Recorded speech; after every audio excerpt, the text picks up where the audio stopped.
It was the day that should have been one of the proudest moments of my life.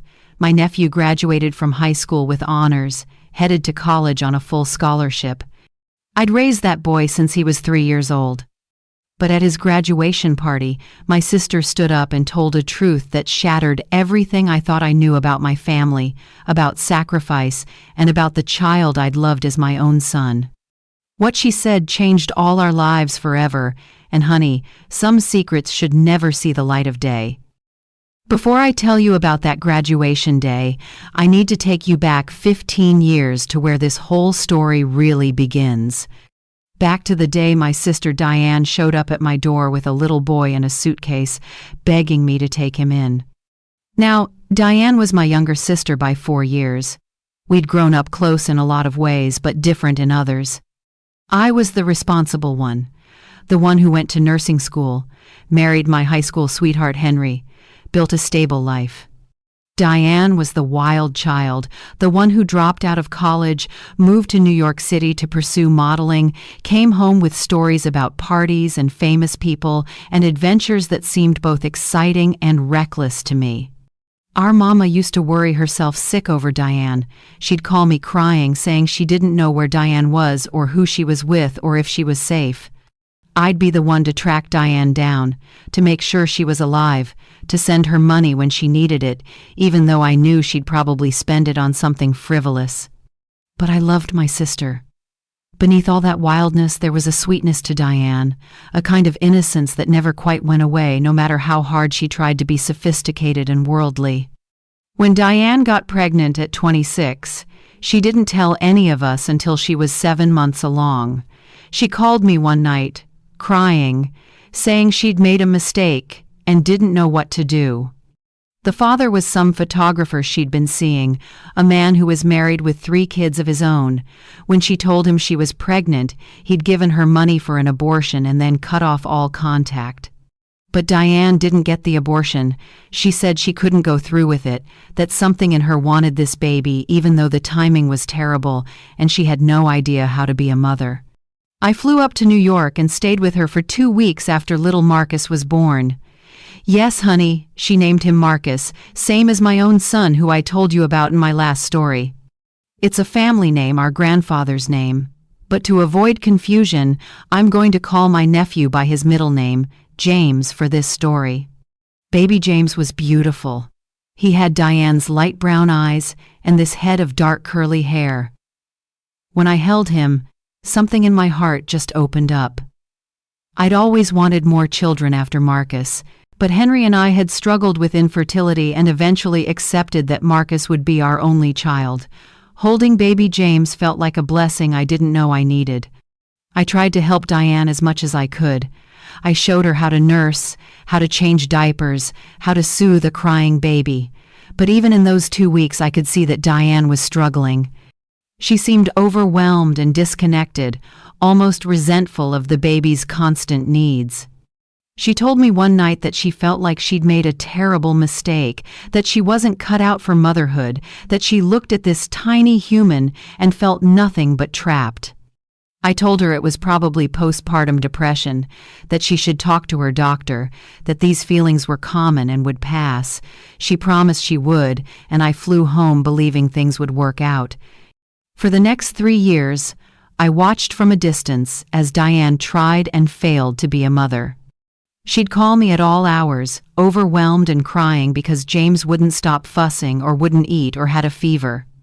She went through a series of nannies, none of whom lasted more than a few months because Diane couldn't afford them on her sporadic modeling income. She tried to make it work. I'll give her credit for that, but anyone could see she was drowning. Then came the day she showed up at my house. James was 3 years old by then, this bright, talkative little boy who was small for his age and had these eyes that were too serious, like he'd already seen too much. Diane looked like she hadn't slept in days. She had bruises on her arms that she tried to hide, and when I asked about them, she said she'd gotten mixed up with a bad crowd, people who were into drugs and things she didn't want to talk about. She told me she needed help. She said she'd been offered an opportunity to go to Paris for 6 months for a modeling contract that could change her career, but she couldn't take James with her. She asked if I could watch him while she was gone. I looked at that little boy, standing there holding a stuffed rabbit that was missing one ear, and I said yes before I'd even fully thought it through. Henry was supportive, bless his heart. He'd always wanted more kids, and he took to James immediately. Marcus, who was 18 at the time and about to start college, thought it was cool to have a little brother around. Diane left the next day. She hugged James and promised she'd be back soon, that she'd call every week, that this was going to make everything better. James watched her go with those serious eyes, not crying, just watching. 6 months came and went. Diane didn't come back. She called occasionally, always with excuses. The contract had been extended. She'd booked another job. She'd met someone important who could help her career. She'd be home soon, she promised. James adjusted better than I expected. He started calling me Aunt Loretta and Henry Uncle Henry. He and Marcus bonded, despite the age difference. Marcus would take James to the park, play with him, read him stories when he came home from college on breaks. But James would ask about his mama. When was she coming back? Why didn't she call more? Didn't she miss him? I didn't know how to answer those questions, honey. How do you tell a 3-year-old that his mother loves him but not enough to come home? After a year, I sat down with Henry and we had a serious conversation. Diane was still in Paris, still making excuses. James was thriving with us. He'd started preschool, made friends, was happy and healthy in ways he'd never been with Diane. We needed to make a decision about his future. Henry suggested we pursue legal guardianship. That way, we could make medical and educational decisions for James without having to track down Diane every time. He said we should talk to Diane, make it official, give James the stability he deserved. When I called Diane with the suggestion, she was quiet for a long time. Then she said yes. She said she'd been thinking the same thing, that she wasn't ready to be a mother, that James was better off with us. She said she'd sign whatever papers we needed. I thought I'd feel relieved, but instead I felt sad. Sad for Diane, who couldn't find it in herself to mother her own child. Sad for James, who deserved a mother who wanted him. Sad for all of us, for how this had turned out. We went through the legal process. Diane signed over guardianship, giving Henry and me the right to make all decisions regarding James's welfare. She still had parental rights technically, but for all practical purposes, James was ours to raise. And raise him we did, honey. That boy became my heart. James was a sensitive, intelligent child. He loved books and animals and asking endless questions about how things worked. He struggled sometimes with feeling abandoned, and we got him into therapy when he was 5 to help him process his feelings about his mother. Diane would visit occasionally, maybe twice a year.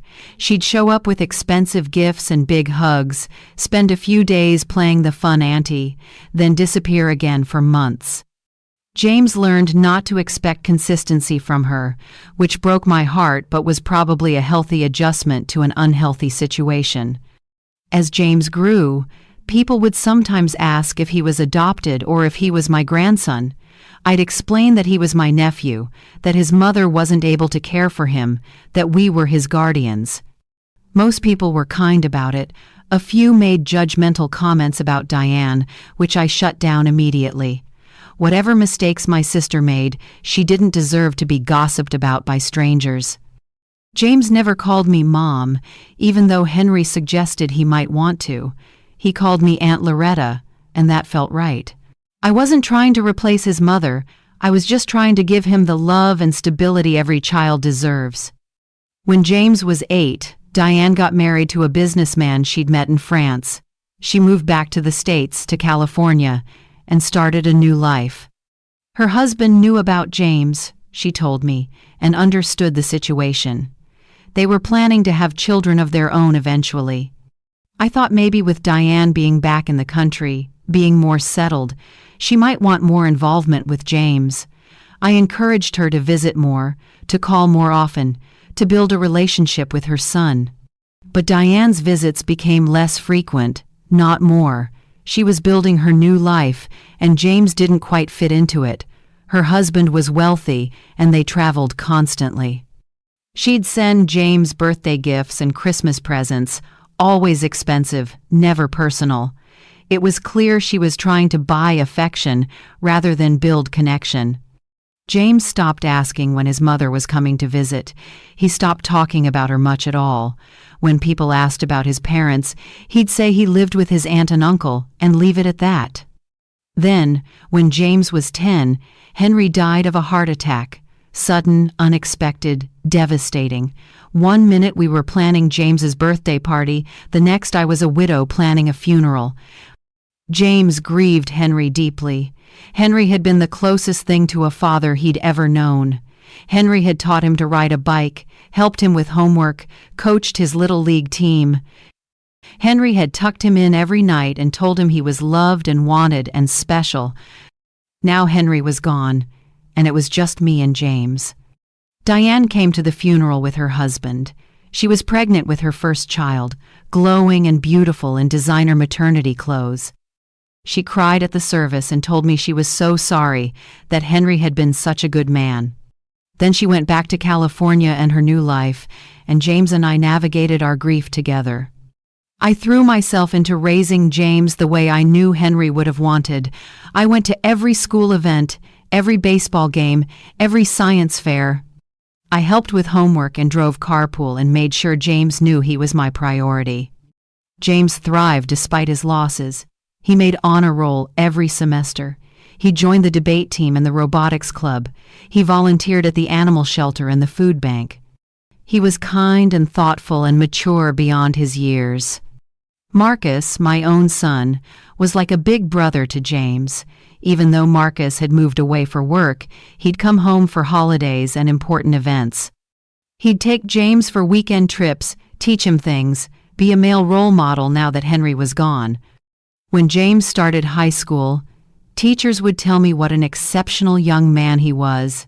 They'd say I must be so proud, that I'd done an incredible job raising him, and I was proud, honey. I was so proud I could burst. But there was always this undercurrent of sadness, because James would sometimes look at me with this expression I couldn't quite read, and I knew he was thinking about his mother. Wondering why she didn't love him enough to be present in his life, wondering what was wrong with him that made him so easy to leave behind. I'd tell him there was nothing wrong with him, that his mother's choices were about her own struggles and limitations, not about his worth, but words can only heal so much. Diane's life continued in California. She had 3 more children, 2 daughters and another son. She posted pictures on social media of her perfect family in their perfect house with their perfect life. James would look at those pictures sometimes, seeing his half-siblings, seeing the mother who'd chosen them but not him. Diane would still call on James's birthday and send gifts at Christmas. She'd invite James to visit California, though she never offered to pay for the flights, and seemed relieved when I said it wasn't a good time. Once, when James was 14, he did go visit for a week. He came back quiet and sad, and when I asked how it went, he said it was fine, but he didn't want to go back. I didn't push him to explain, but I knew. He'd seen what it looked like to have a mother who was fully present, and it hurt to realize that could never be his reality. As James approached graduation, the college acceptance letters started arriving. He'd worked so hard, maintained a 4 gigapascals, scored high on his SATs, participated in extracurriculars and community service. He applied to 15 schools, and honey, he got into 14 of them. The one that excited him most was Stanford, out in California, full scholarship, one of the best engineering programs in the country. It was his dream school. But it was also 30 minutes from where Diane lived. I asked James if that factored into his decision. He said no, that he was choosing Stanford purely for academic reasons. But I wondered if part of him hoped that being close might finally make his mother notice him, choose him, love him the way he deserved. I didn't say any of that, though. I just told him I was proud of him and that whatever school he chose, I'd support him completely. He chose Stanford. As graduation approached, I planned a party to celebrate James's achievement. I invited family, friends, teachers, everyone who'd been part of James's life. I ordered a cake and decorations and spent days cooking food. I called Diane to invite her, of course. She said she wouldn't miss it for the world, that she was so proud of James, that she'd be there with her whole family. Something in her voice made me uneasy, but I pushed the feeling aside. This was James's day. Whatever complicated feelings existed between Diane and me, we could put them aside for one afternoon to celebrate this incredible young man. Graduation day was beautiful. June sunshine, blue skies, the kind of perfect day that feels ordained. James walked across that stage to receive his diploma, valedictorian medal gleaming on his gown, and I cried like a baby.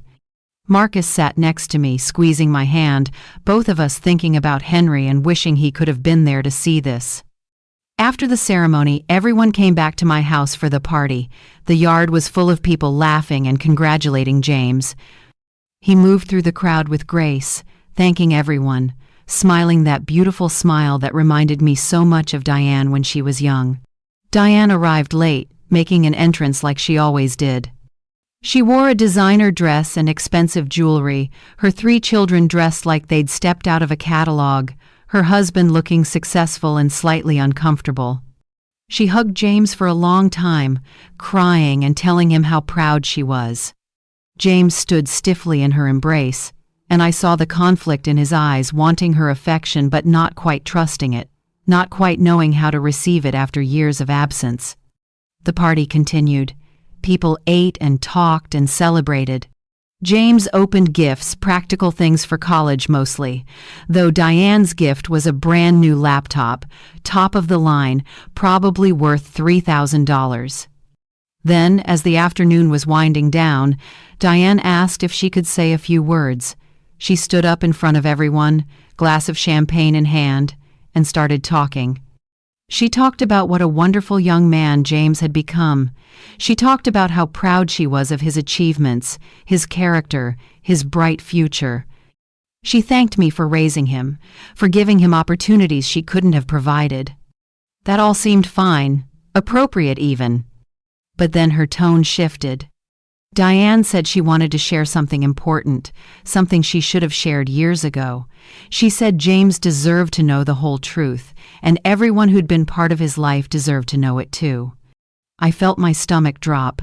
Something in her voice, in the way she was looking at James and then at me, set off every alarm bell I had.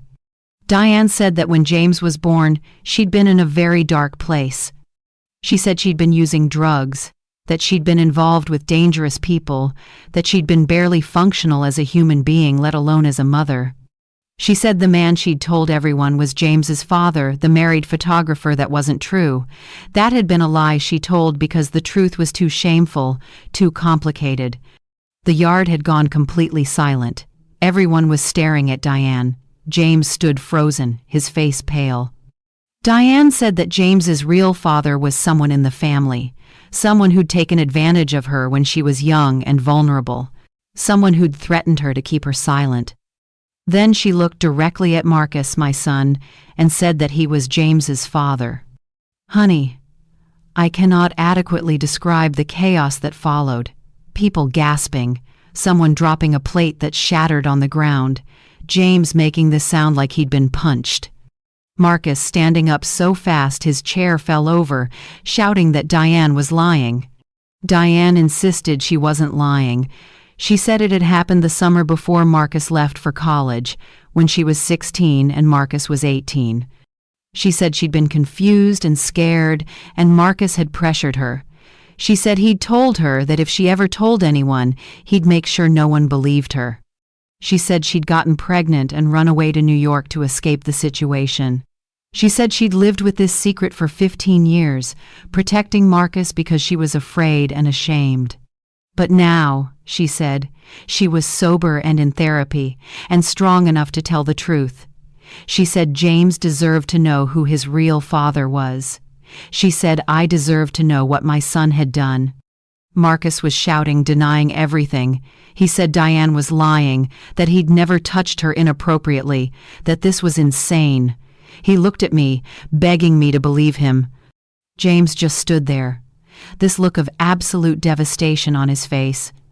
The boy who'd already been abandoned once was now being told that his whole identity was a lie, that his cousin was actually his father, that his birth was the result of something dark and wrong.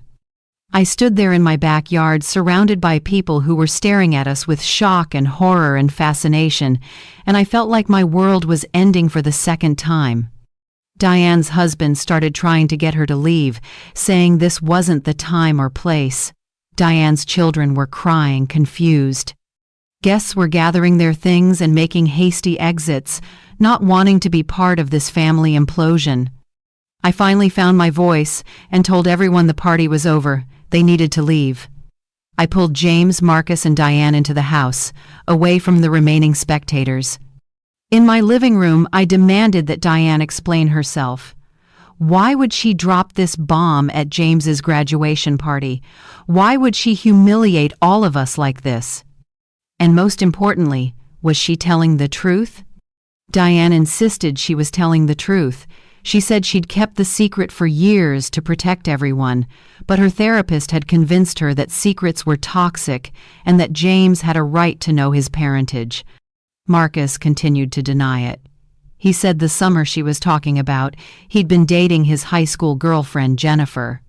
He said he and Diane had barely interacted that summer because he'd been working full-time and spending all his free time with Jennifer. He turned to me and swore on his father's grave that he'd never touched Diane inappropriately, that he'd never had any sexual contact with her whatsoever. I looked at my son, the boy I'd raised, and I believed him. I knew Marcus. I knew his character. He wasn't perfect, but he wasn't a predator. He wasn't someone who'd hurt a teenage girl and then lie about it for 15 years. But Diane was my sister. I'd known her my whole life, and she was insistent, crying, saying she wouldn't be telling this truth if it weren't real because it hurt her too much to relive it. I turned to James, this young man I'd raised as my own, and asked him what he wanted to do. Did he want to take a DNA test to settle this once and for all? James looked at me with tears streaming down his face and said he didn't care about DNA. He said he just wanted to know why his graduation had been ruined. He said he wished he'd never been born if this was the truth about where he came from. Then he left, walked out of the house and got in his car and drove away. I tried to call him, but he didn't answer. Marcus left too, saying he couldn't be in the same room with Diane anymore. Diane's husband finally got her to leave, though she kept insisting she'd done the right thing by telling the truth. I sat in my house, surrounded by party decorations and half-eaten cake, and tried to process what had just happened. For the next 3 days, I couldn't reach James. He wasn't answering his phone. He wasn't at the house. I filed a missing person report, terrified that he'd hurt himself. Then I got a call from Marcus. James was with him. James had driven straight to Marcus's apartment 2 hours away and showed up at his door in the middle of the night. Marcus had let him in, and they'd spent the last 3 days talking. Marcus put James on the phone. James told me he was sorry for scaring me, that he just needed time to think. He said he and Marcus had talked about everything, and Marcus had agreed to take a paternity test to prove the truth. 2 days later, we had the results. Marcus was not James's biological father. I called Diane and told her. She was quiet for a long time. Then she said she must have been confused, that trauma could make memories unclear, that maybe it was someone else. I lost my temper then, honey. I asked her how she could be confused about something like that. I asked her if she had any idea what she'd done to James, to Marcus, to our family. She got defensive, saying I'd always taken Marcus's side over hers, that I'd never believed her about anything, that she'd been trying to process her own trauma, and I was making it about everyone else. I told her she needed professional help, real help, not whatever therapist had convinced her it was appropriate to drop this bomb at her son's graduation party without any proof. Then I told her something I never thought I'd say to my sister. I told her she needed to stay away from James. She'd abandoned him for 15 years. And the one time she showed up and tried to be present, she destroyed what should have been one of the best days of his life with false accusations and drama. I told her that until she could figure out why she'd done this, whether she actually believed her own accusations or whether she'd made them up for attention or to hurt me, she needed to leave James alone.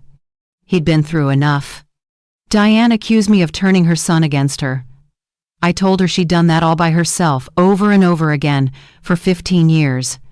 We haven't spoken since that day. That was 3 months ago. James came back home after the DNA results came in. He was quiet and withdrawn, all the joy of graduation stolen from him. His high school had done a beautiful graduation ceremony, and instead of remembering walking across that stage as valedictorian, he'd remember the party that turned into a nightmare. I tried to talk to him about it, but he shut down. He said he didn't want to talk about Diane, didn't want to think about her, didn't want to process what had happened. Marcus came over several times to check on James.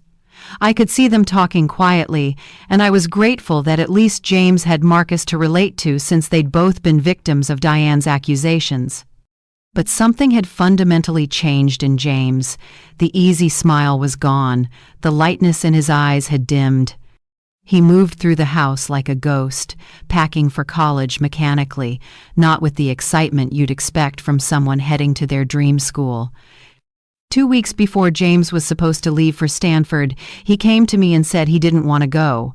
He said he couldn't be in California that close to Diane. He said every time he thought about being there, he felt sick.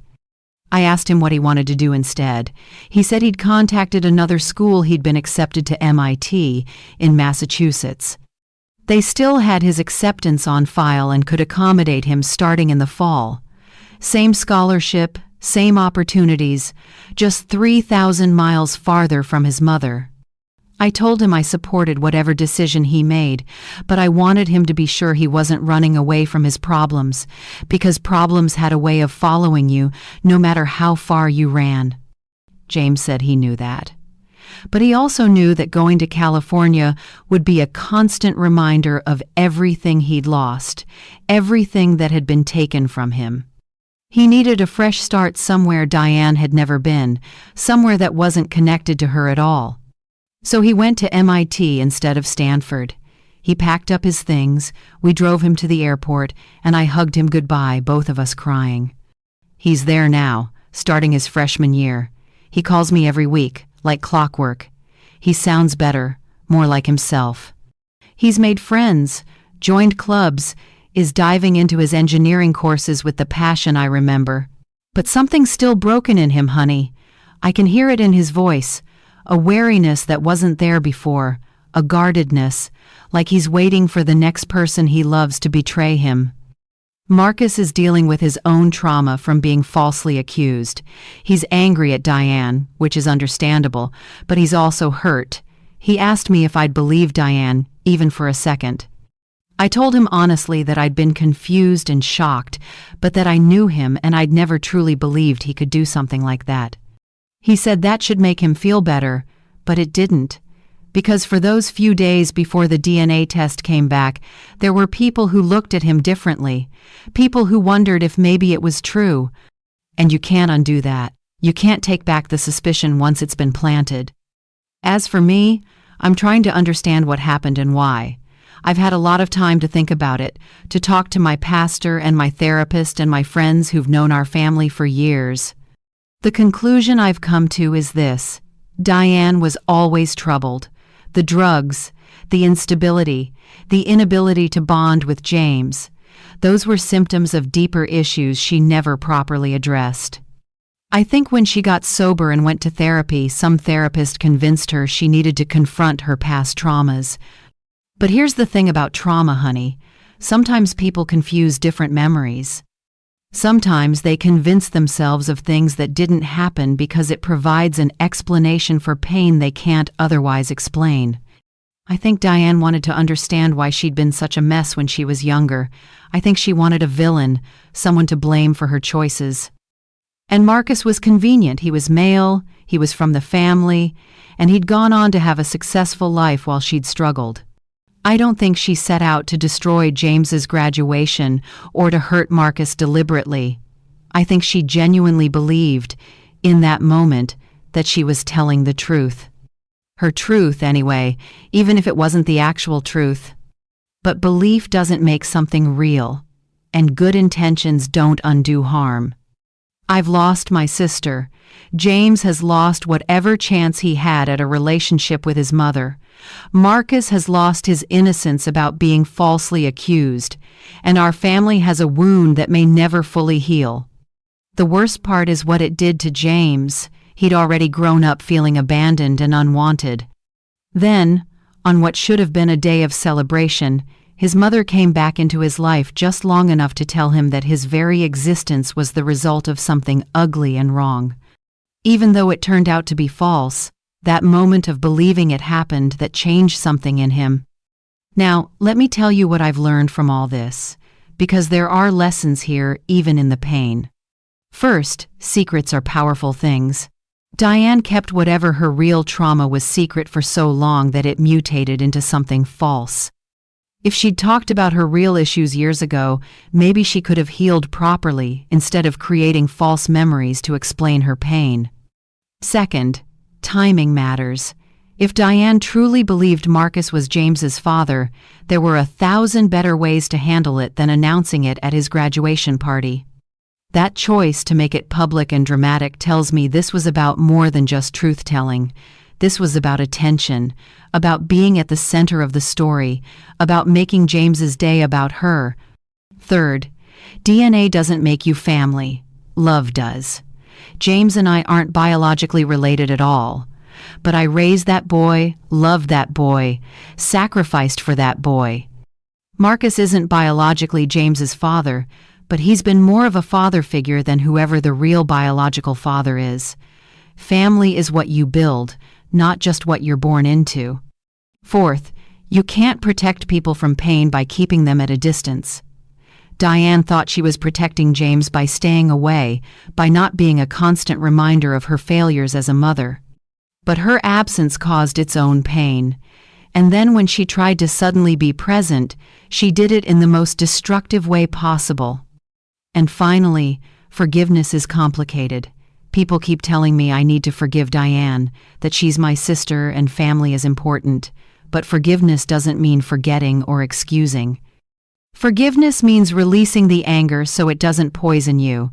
It doesn't mean welcoming someone back into your life who's proven they'll hurt you and the people you love. I don't know if James will ever forgive Diane. I don't know if Marcus will. I don't even know if I will, fully. What I do know is this. James is going to be okay. He's strong and resilient, and he has people who love him unconditionally. He's going to build a life, have a career, maybe have a family of his own someday. And he'll do it knowing that the people who raised him chose to love him, which is sometimes more powerful than people who are obligated to love you. Marcus is going to be okay too.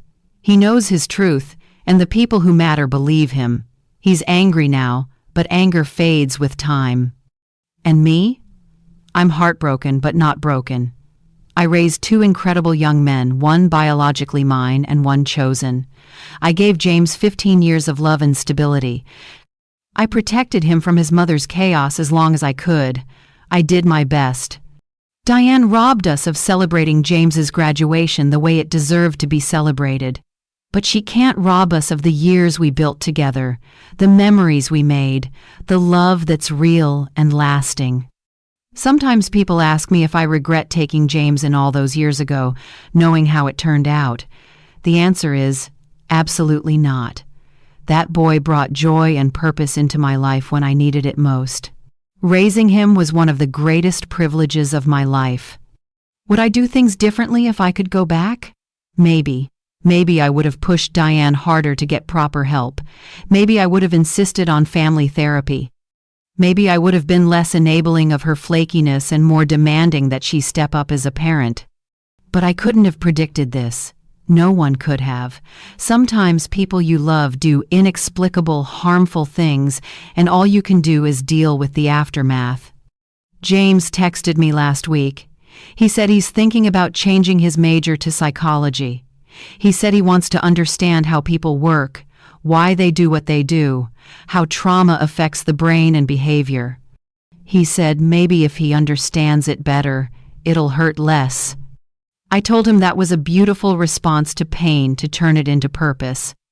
He also said he's been going to counseling at MIT, and his counselor suggested he might want to write a letter to Diane someday, when he's ready, not to send necessarily, but to process his feelings. I think that's healthy. I think James needs to work through this his own way, in his own time. As for Diane, I hear about her through the family grapevine. She's apparently told people that I turned her son against her, that I'm controlling and manipulative, that she was just trying to tell the truth, and I punished her for it. She's made herself the victim in this story. And maybe, in her mind, she is. Maybe she really does believe her own version of events. But the real victims here are James, who lost his mother twice, once to abandonment and once to her delusions, and Marcus, who was falsely accused of something unforgivable. I pray for Diane sometimes. Even though I'm angry with her, I pray she gets the help she really needs. I pray she finds peace. I pray that someday she'll understand what she did and why it was wrong. But I don't pray for reconciliation. Some bridges, once burned, can't be rebuilt. James is coming home for Thanksgiving. He asked if Marcus could come too, and of course I said yes. We're going to have a quiet dinner, just the three of us, and celebrate what we still have each other. That's what family is, honey. Not the people who share your blood, but the people who show up, the people who stay, the people who love you even when it's hard, even when it costs them something, even when the world is falling apart. I raised my sister's son for 15 years, and at his graduation, she revealed a lie that she thought was truth.